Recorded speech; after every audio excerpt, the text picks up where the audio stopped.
Mufti Shah Mir, who allegedly played a key role in helping Pakistan's ISI to abduct Kulbhushan Jadhav, was fatally shot dead by unidentified attackers in Turbat of Balochistan. We have Major General A.K. Siwach joining us live on this broadcast to give us insights about what this actually means, about the instability in Pakistan and also in Kulbhushan Jadhav's case.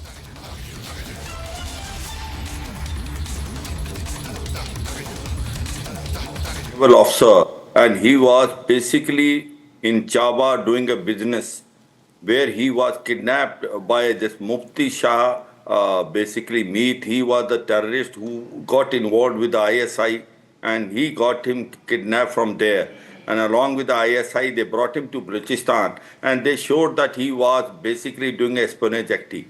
Whereas he was not at all involved. He was basically a retired officer and was doing business in Chaba. So the point today is that this terrorist who has been now killed, because you see, he's been killed because there are a number of terrorists which are roaming freely in Pakistan. Pakistan is the epicenter of the terrorism.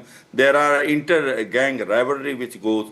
So as on today, I can say with a lot of confidence what has happened to basically Muhammad Shah Mir. He has met his fate in Turbat. He deserved to be eliminated because he is the one who was the mastermind in kidnapping Kulbhushan Jadhav. Kulbhushan Jadhav had nothing to do with any espionage activity. He was a retired naval officer and doing his business in Chaba, and he was brought along with ISI in Balochistan and shown to be basically caught there. So as on today, when Mufti Shah Mir has been eliminated in Turbat by the terrorists, it basically shows three things. One is that anyone who gets involved in such activity ultimately meet his fate. The second thing is, we have been time and again telling to the whole world that the Pakistan is the epicenter of terrorism. There are about 100 top terrorists which are there in Pakistan, or they have a roots in Pakistan.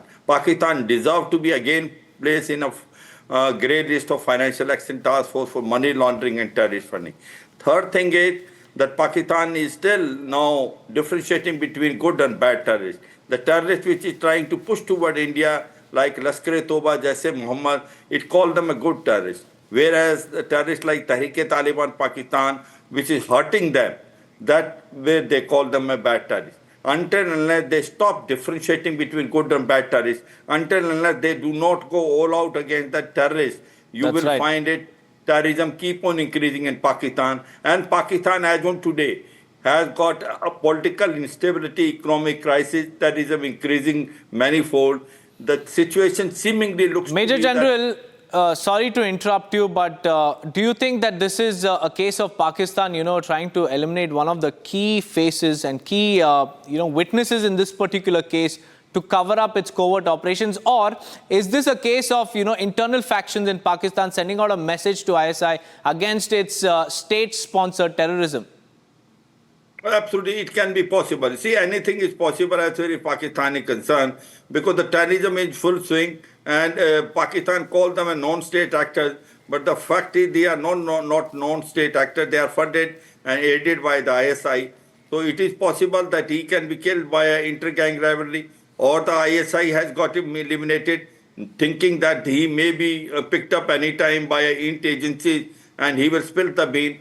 That is also possible. And third thing is that if he has been involved in illegally kidnapping basically Kulbhushan Jadhav from Chaba and then trying to help the ISI to show him that he was caught in Balochistan, I am sure he must have been eliminated by certain agencies which are against that. But all said and done, one can say with a lot of conviction that the terrorism in Pakistan is increasing manifold.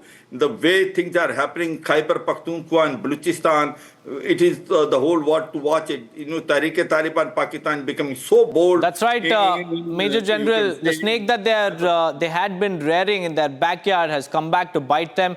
Many thanks for joining us with those insights. There are several questions that continue to remain unanswered. Whether this was Pakistan's bid to cover up covert operation by eliminating one of the key faces, or whether this is a case of how the internal instability is growing within Pakistan. We'll have to wait and watch what comes ahead as the investigation progresses. Now let's move on, viewers.